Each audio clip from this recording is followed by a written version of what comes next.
अनंत जन्मों के पाप नष्ट होकर के तेरा मोक्ष हो गया कि नहीं? पहले लेकिन शर्त है कि सर्वधर्म को प्रत्याग करो, कोई धर्म नहीं, कोई धर्माचार्य नहीं। स्वारत नीत सकल जग माही, सपन कहूं परमार्थ नाही।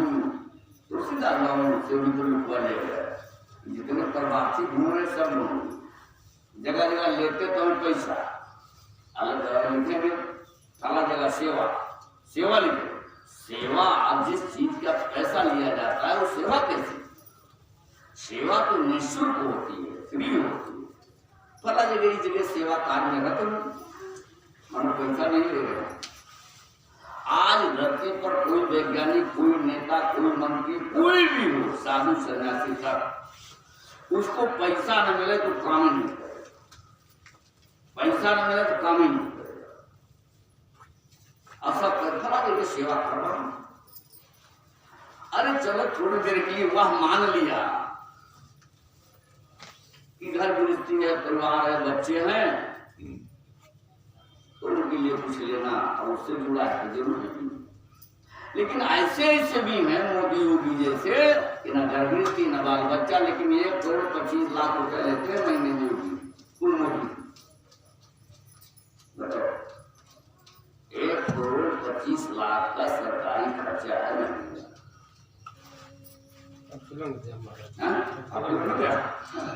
तो एक बात सुन लो, उनका न दिया हो तो कोई नहीं दे लायक, ये नहीं भी निकाल छोड़ने का दे दिए।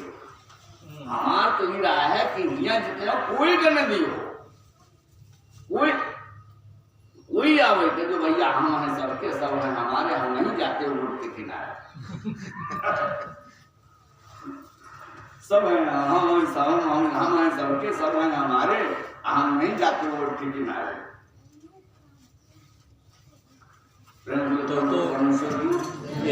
रहायु न पई है फिर तो ये तो हम रहायु न पई है जो हिया का वोटर कार्ड आधार कार्ड न बना हुए तो निकासित कई दिन है। थोड़ा सा कल बताओ नहीं, कल हमने बताया नहीं, कोई झूठा सारा संसार है। एक झूठ बोले तो 100 झूठ बचे हो। हाँ भैया तुरंत करिए वो दियो तो इसका तब दोषी ना हो यस कर लियो। अरे वो झूठे तो है ये अब महाराज ने ऐसे भवा नहीं कानून तुझे बताऊँ ना, नहीं हमारा खुद और लंबा कहने का मतलब इसी भागवत में आगे है वहाँ क्या बताएं कैसे पूरा करेंगे समझ में नहीं आता, बहुत प्रॉब्लम। इसी में एक दिन उद्धव जी से कृष्ण ने कहा, उद्धव जानते हो कितने आश्रम अजी बताइए? गृहस्थी, वानप्रस्थ, ब्रह्मचारी, सन्यासी, कौन सा आश्रम अच्छा? तो मैं तो जानता हूँ सन्यास।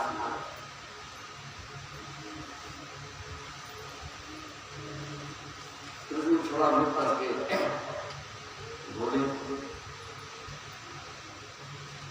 उन्होंने पूछा उन्होंने कि ये बताइए कि किस आश्रम वाले को कौन सा आश्रम वाला ऐसा लगता है जिसको पाप ना? देखिए परमात्मा के शब्द भी बड़े खूब वाले होते, किसी ब्रह्मज्ञानी के भी पकड़ जाना संभव नहीं होगा।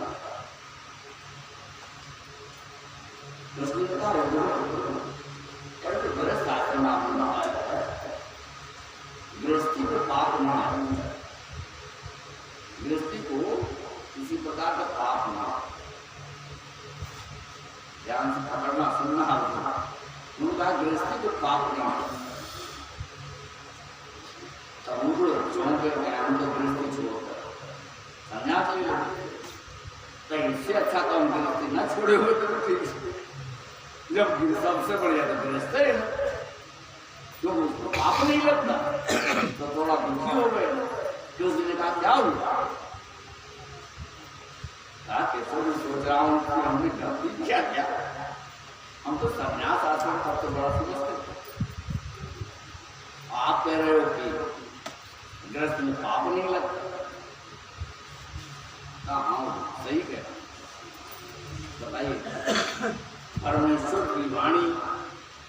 पकड़ में आना, समझ में आना सबके बस की बात। गुरु जैसे ब्रह्मज्ञानी की समझ में नहीं और पश्चाताप करने लगे मन ही में, तब तो हमने गलती किया। आज भी साधु महात्मा घर जाते हैं, दरवाजे तो बेटा सुखी रहो, कल्याण हो, दुनिया में काफी बातें कहते हैं। बहुत बड़ा आश्रम है, मेरे आश्रम बहुत बड़ा आश्रम। तो मोबाइल में बात हम सुन रहे हैं, बैटरी लगा दे, मतलब डिस्चार्ज होगा है। अरे हो जाए तो बात लगा, छोड़ो बैठो चली जाए। परमेश्वर की परम पिता परमेश्वर की। तो जब सोचने लगे वो लोग, फिर उन्होंने कहा क्या सोचा? ये कृष्ण यही सोच रहा हूँ कि कुछ तो हमें गृहस्थी में ही रहना चाहिए। तो ये बताने की कृपा करें कि गृहस्थी को पाप क्यों नहीं लगता? उन्होंने पूछा कृष्ण से कि गृहस्थी को पाप क्यों नहीं लगता? फिर कूद भरे शब्द में बोले और फिर नहीं पकड़ पाए। फिर कहा कि वो ऐसा है इसलिए पाप नहीं लगता उनको, गृहस्थियों को। तो ऐसा समझो कि जो जमीन में लेटा होगा उसे गिरने का कहाँ है? वो नहीं समझता कि जो जमीन में लेटा हो तो गिरने कहाँ है? जब समझ पाए पता नहीं क्या करें, जमीन में लेटा हो। चलो अच्छा, वो ही ढंग से समझ वो कोयले की खान में, कोयला काला होता है, कोयले के खान में कोयला लगता है। सब बताए जा रहे हैं, समझ नहीं आ रहा। कोयले के खान में कोयला लगता है क्या? कोयले में कोयला लगता है क्या? लेकिन हम एक पूर्ण भाषा में न बताइए, हमें पहली न बताइए, साफ साफ बताइए क्या बात है। कहाँ तक पाप लगेगा? वह सबसे निचले पाप का रूप ही है, आपकी खान ही है, कोयले की खान ही है। तो कोयले में कोयला कहाँ लगेगा? अरे कोयला वहां लगेगा जहाँ थोड़ा साफ सुथरा, वहां तो कोयला लग जाएगा, चमक जाएगा। सफेद कपड़ा में जरा भी लगेगा तो दूर तो दिखाई देगा। और काले कपड़ा है मित्राज जैसा पहने हो तो उसमें कोयला कहाँ लगेगा? तो कहा गृहस्थ में कभी भी अपने जीवन के उद्धार कल्याण के लिए लोग पैदा होकर 100 वर्ष के हो करके मर जाते हैं और एक कभी सेकंड में या नहीं सोच पाते हैं कि हमारे जीव का आगे क्या होगा। हम कहाँ से आए, हम अज्ञान, हम कहाँ जाएंगे, कभी कल्पना भी नहीं। इतना पाप होता है कि पाप करते करते पाप की खान, पाप का दुर्ग किला बना लो। अब वह किला तोड़ना तो बड़ा मुश्किल। जो नीचे जमीन में लेटा है वो गिर कर जाए कहाँ? जमीन में तो थोड़ा चारपाई होगा, उसको डर भी, ताकत है तो डर भी। जैसे जैसे ऊंचे लेटेगा तो सावधान रहना पड़ेगा कि कहीं गिर न जाए। लेकिन जब जमीन में लेटे हैं तो अब गिरने को कहाँ है? लेकिन बगल गेहूं गड्ढवा खुदा हुए तो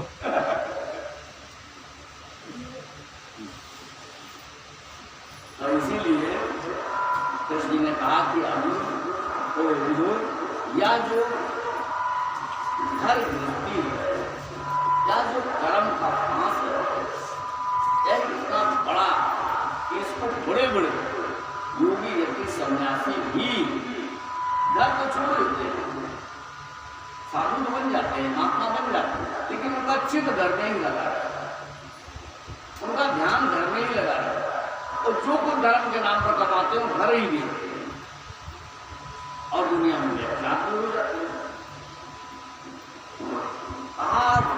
योगी है, वह साधु है, वह सन्यासी है, तो वह घर गृहस्थी कर्म बंधन को तोड़ करके जो आगे बढ़ा है, फिर कभी भी किसी भी प्रकार का विचार या संकल्प भी कर्म का उसके दिल दिमाग में नहीं आ रहा, संकल्प विचार भी नहीं आ रहा, वह सन्यासी, वह योगी।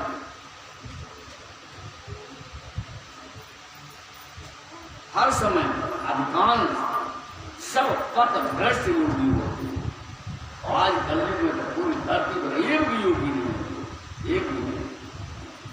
योगी नहीं, महात्मा भी नहीं, संत तो है नहीं, महात्मा भी नहीं, साधु भी नहीं, साधु की परिभाषा होना चाहिए। प्रेम बोले परमेश्वर की जय। तो आगे लिखा जा रहा है, जो परमात्मा के परम भक्त हो, उनका सबसे बड़ा धर्म केवल एक ही है, ज्ञान। और उस ज्ञान का ही आश्रय लेकर, उस ज्ञान का ही आश्रय लेकर के अनन्य भाव उसमें स्थित है। और लौकिक जितने भी धर्म हैं दुनिया, सबसे मुख मोड़ लेना चाहिए, तभी उनके जीवन की भलाई। लौकिक जितने भी मानव द्वारा प्रचलित धर्म है, हालांकि अगर आप कहीं कहोगे कि मानव द्वारा प्रचलित, तो कहना मानव द्वारा नहीं, परमात्मा द्वारा कह देंगे। लेकिन अब आपके पास इतना प्रमाण नहीं है, जवाब नहीं है, तो आप सिद्ध कर सको कि नहीं, परमात्मा द्वारा नहीं, ये मानव द्वारा। परमात्मा कम शब्दों में इतना जान लो, प्रमाण तो हमारे पास तो बहुत है कि जो मानव द्वारा होगा वह जड़ रूप होगा, ज्यादा ज्यादा चेतन रूप होगा। जड़ चेतन, जड़ चेतन दोनों क्रियाकलापों से धर्म करे। कोई भी धर्म बता करके जड़, किसी भी जड़ पदार्थ को धर्म मान करके कल्याण का साधन बता करके कुछ करवाता हो, वह धर्म नहीं। या अच्छा, यहाँ एक शंका बनती हो, आप लोग छूट भी जाएंगे, कहीं बात करेंगे तो यह जान लीजिए, ये रामायण, गीता, वेद, पुराण, मंदिर, मस्जिद, गिरजाघर, गुरुद्वारा, ये जितने बनाए हैं, ये क्या है? ये कल्याण के साधन नहीं, उद्धार के साधन नहीं। लेकिन ठीक से समझ लेना है कि बात करेंगे तो उल्टी खाएंगे, लेकिन ये सब हैं जरूरी, लेकिन कल्याण के साधन नहीं।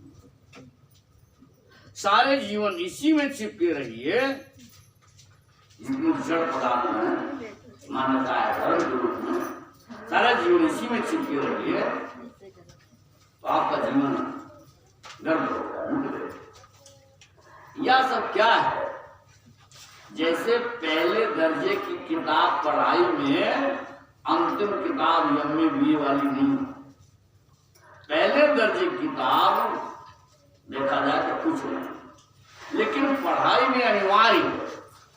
जब आप पहले दर्जे की नहीं पढ़ेंगे तो आगे बढ़ नहीं सकते। इसलिए मंदिर, मस्जिद, गिरजाघर, गुरुद्वारा, रामायण, वेद, पुराण, बाइबल, पुराण, ये सब पहले दर्जे की किताब के रूप में है। अब उसी पहले दर्जे की किताब को पकड़कर जीवन बैठे रहो, या इसलिए बनाए हैं, इसलिए इनकी मान्यता भी है कि जब आप मंदिर देखेंगे, मस्जिद देखेंगे, गिरजाघर, गुरुद्वारा, रामायण, गीता, कुछ देखेंगे तो विचार करेंगे कि क्या है, क्यों मंदिर बना, किसका है, रामायण किसकी है, भागवत किसकी है। फिर धीरे धीरे सिटी बाय सिटी जिज्ञासा और उसको आगे जानने का प्रयास करें। मंदिर किसका है? राम जी का। राम जी कौन थे? फिर राम जी ने क्या किया? फिर राम जी ने ज्ञान क्या दिया? अंतिम में पहुंचते पहुंचते ज्ञान पर उनके ज्ञान पर पहुंचे और उस ज्ञान को फिर प्राप्त करने हासिल करने की आवश्यकता थी। और आज मंदिर वही पकड़ के बैठ गए।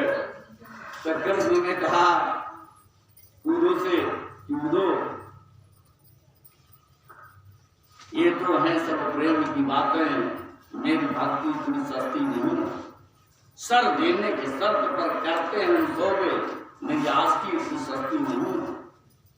मेरे भक्तों के दमदम में होती है पूजा, उनको तो मंदिर में घंटी हिलाने की फुर्सत नहीं है, क्योंकि वो सब पहली किताब है। अब उनको आप लोग यहाँ सुन करके एकदम गलत कहना चालू कर दो तो मार खा जाओ। गलत लोग ना कहना, कुछ है पहली किताब के रूप में। ये पहली किताब उसमें का लिखा है, कबूतर रंगीन बना, का लिखा है खरगोश बना है। जैसे पढ़ाया जाता का से कबूतर, खा से खरगोश। उक्का नहीं देखता बच्चा, पहले कबूतर ही देखता, वो खरगोश ही देखता है पहले। उक्का जरूरत का के है। तो इसलिए जब धीरे धीरे उसको लाइन पर लाया जाता है तो धीरे धीरे उसको आगे बढ़ाया जाता है, सब समझ में आता है। अब पहली अब कह दीजिए पहली किताब कुछ नहीं, पहले पढ़ने की जरूरत है, तो ऐसा नहीं। सब चीजों की मान्यता है, लेकिन इनकी हर सेकंड थर्ड जो डिग्रियां हैं इस स्तर की मान्यता है। अब कोई पहली सिद्धि पर ही पैर ऊपर जाना है, तो पहली सिद्धि पर पैर ऊपर खड़ा हो गया, अलग से ऊपर जाने कैसे जाए? तो कोई भी मंदिर मस्जिद गिरजा के गुरुद्वारा रामायण गीता देव पुराण बाइबल पुराण कोई निंदा की जरूरत नहीं, कोई गलत कहने की जरूरत नहीं। लेकिन इसमें चिपक करके जैसे हम आपका पहले सुनाया तो राम ने कहा था हनुमान जी से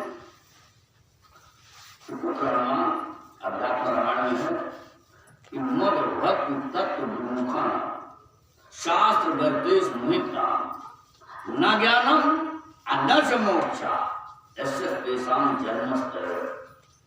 पुत्र हनुमान, जो परमात्मा के भक्ति वह भक्ति जिससे परमात्मा के तत्व का ज्ञान होता है, विमुख आना, उससे विमुख आना। और क्या करते हैं? शास्त्र गर्देश मित्रता, रात दिन शास्त्र के उलटने पलटने, इसको याद करने, अपने धारावाही बोलने में लगे हुए हैं। कोई मोहित हो रहा, भागवत वो बढ़ रहा नहीं, रामायण नहीं, गीता बहुत बढ़िया है। जो इस मुंह में सब पड़े हुए हैं वो बढ़िया है, सब बढ़िया है, कहते एक भी नहीं बढ़िया है। उसमें 4% तो सब है, लेकिन जो उसमें रट करके पढ़ करके धारावाही बोलते हैं वह उससे उनका उद्धार नहीं होना है। शास्त्र करते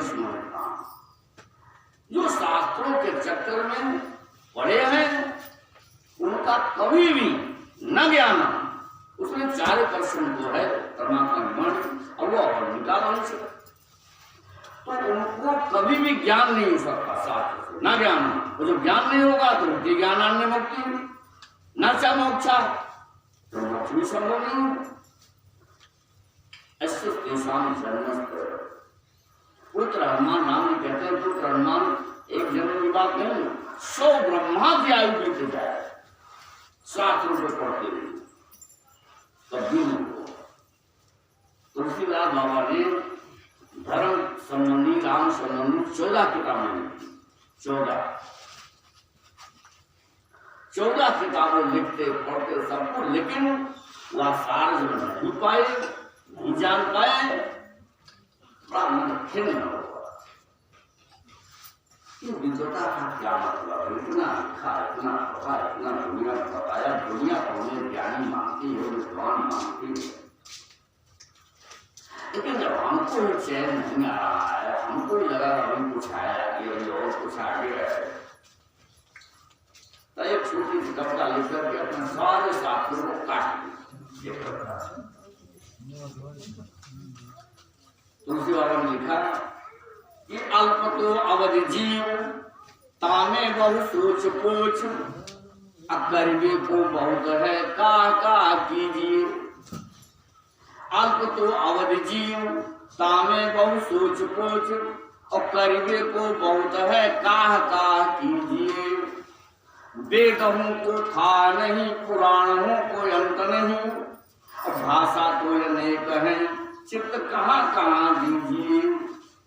काव्य के कला को, छंद को, प्रबंध बहु, और राग तो सब है रसीले, रस कहाँ कीजिए। 100 बातन में एक बात तुलसी बताए जा, जन्म जो सुधारा चाहो तो कहीं मिले तो तत्व ज्ञान लीजिए। अगर कहीं मिल जाए तो भैया केवल एक तत्व ज्ञान मिल जाए, बस सारे ग्रंथों का चक्कर छोड़ दे। क्योंकि सारे ग्रंथ का निर्माण जो हुआ है उसका असली सार उसमें परमात्मा ने अपने तत्व मूल की चर्चा करवा है। तत्व ज्ञान ही सार, बाकी इसके बाद सब का सार। तत्व ज्ञान के लिए या इसका एक नाम और है एकत्व ज्ञान, तत्व ज्ञान। तो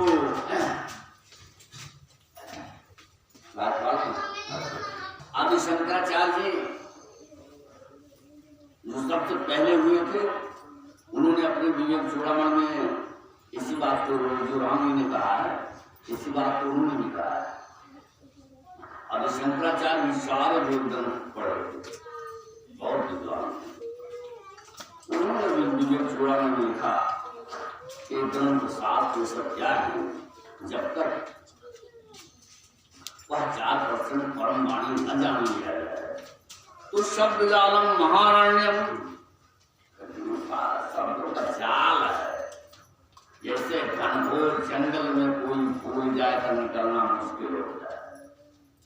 शब्द जालम महारण्यम चित्त भ्रमण कारणम, इन विद्वानों के चित्त को भटकाने का कारण बनाया गया है, इसमें भटकते रहो। शब्द जालम महारण्यम चित्त भ्रमण कारण, ज्ञातव्य परे तत्व शास्त्र निष्फला। शंकराचार्य लिखते हैं विवेक चूड़ामणि में कि अगर आपको उस एकत्व का, तत्व का, उस 4% का ज्ञान हो गया तो सब निष्फल है आपके लिए। ज्ञातव्य परे तत्व शास्त्र निष्फला, और अभिज्ञाते परे तत्व शास्त्र निष्फला। अगर आपको उसका ज्ञान नहीं हुआ तब पढ़ते रहिए, रटते रहिए, करोड़ जन्म तक रटते रहिए, सब निष्फल ही है। आपको कुछ भी फल मिलने वाला उसमें से आप कुछ भी निकाल नहीं सकते। जब लेखक जिसने लिखा वही नहीं निकाल पाया तो पढ़ने वाला कौन है जो निकाल देगा? परमेश्वर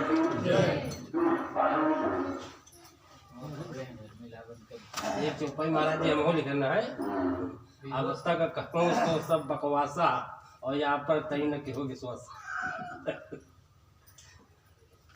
आप अपने तरफ वाला कहोगे दुनिया नाराज हो जाएगी, नहीं मानेगी। परमात्मा की वाणी में खुदे भरा पड़ा हुआ है। आप परमात्मा कहाँ कह रहे हैं? वह प्रमाणित हो, नहीं तो हेलो बड़ा ज्ञानी बन गया, ये अपने मन से रच लिया है। अपने मन से रच वाला है तो सही, लेकिन दुनिया प्रमाण चाहती। तो जहां से प्रमाणित वाला हमसे जान लो, लिख लो, जो बोलो देखो ऐसा राम ने कहा, ऐसा कृष्ण ने कहा, प्रमाणित।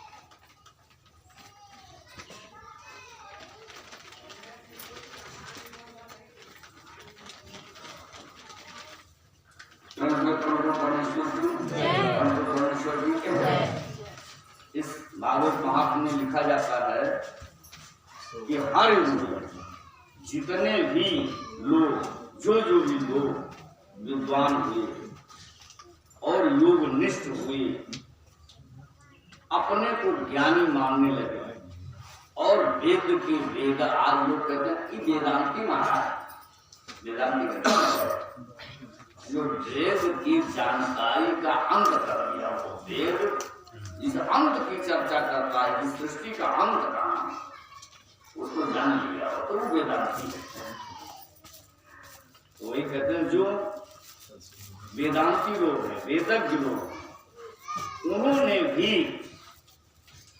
सारे शास्त्रों को उलट पुलट करके खूब देखा और सब देखने के बाद, ये लिखने वाला है, सब देखने के बाद उन्होंने यह जवाब दे दिया कि शास्त्रों में तो मुक्ति का हमें कोई उपाय नहीं मिला।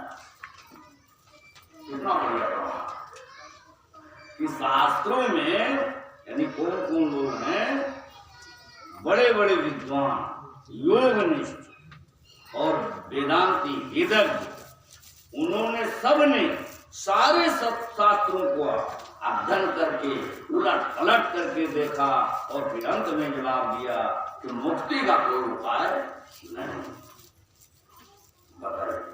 जब वो 4% अगर पकड़ पाए होते तो ऐसा क्यों लिखते? देखो दोहरी बातें हैं, एक तरफ सीधे जवाब है,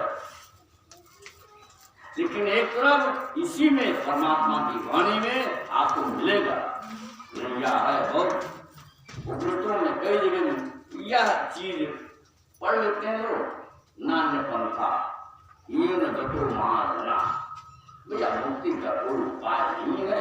जिस रास्ते से महात्मा धर्मात्मा लोग गए हैं उसी रास्ते से सबको जाना चाहिए, लेकिन इसके अलावा कोई उपाय नहीं। लेकिन हम सैकड़ों जगह दिखाएंगे कैसे परमात्मा गारंटी पूर्वक उपाय दिया, वो नहीं दिखाई पड़ा, लेकिन यह लाइन जरूर दिखाई पड़ जाती है। उनकी लीजिए भागवत महात्मा अध्याय 5 और श्लोक 38। भागवत महात्मा अध्याय 5 श्लोक 38 आप लिखिएगा। चलो लिख लियो, चलो भाई तुम जो लिख लो।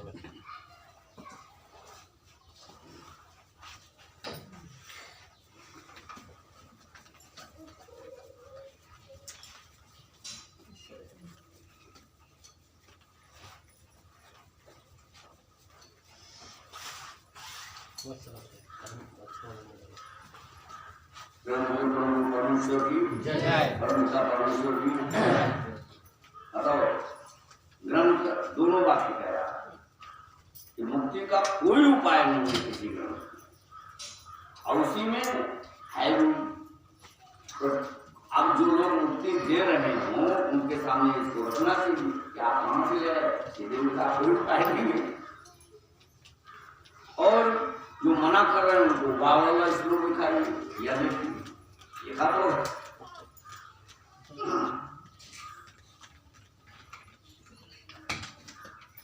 तत्व ज्ञान श्रवण करने वाले को के लिखा हुआ है कि छोटे बड़े जितने भी पाप कर्म के द्वारा हुए हैं वह सब जल करके भस्म हो जाता है। और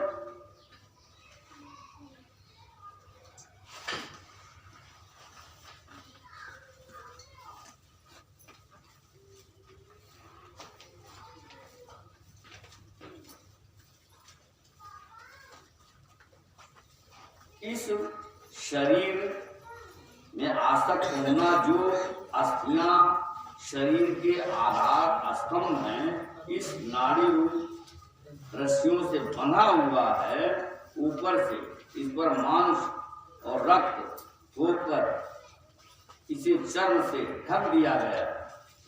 इसके प्रत्येक अंग में दुर्गंध आती, क्योंकि या तो मलमूत्र का भांड या तरह जिसकी बेल या तो बड़ा मलमूत्र की फेंक दो और ज्ञान में करती खान और शीश कटाए जो ज्ञान मिले तो सस्ता ज्ञान।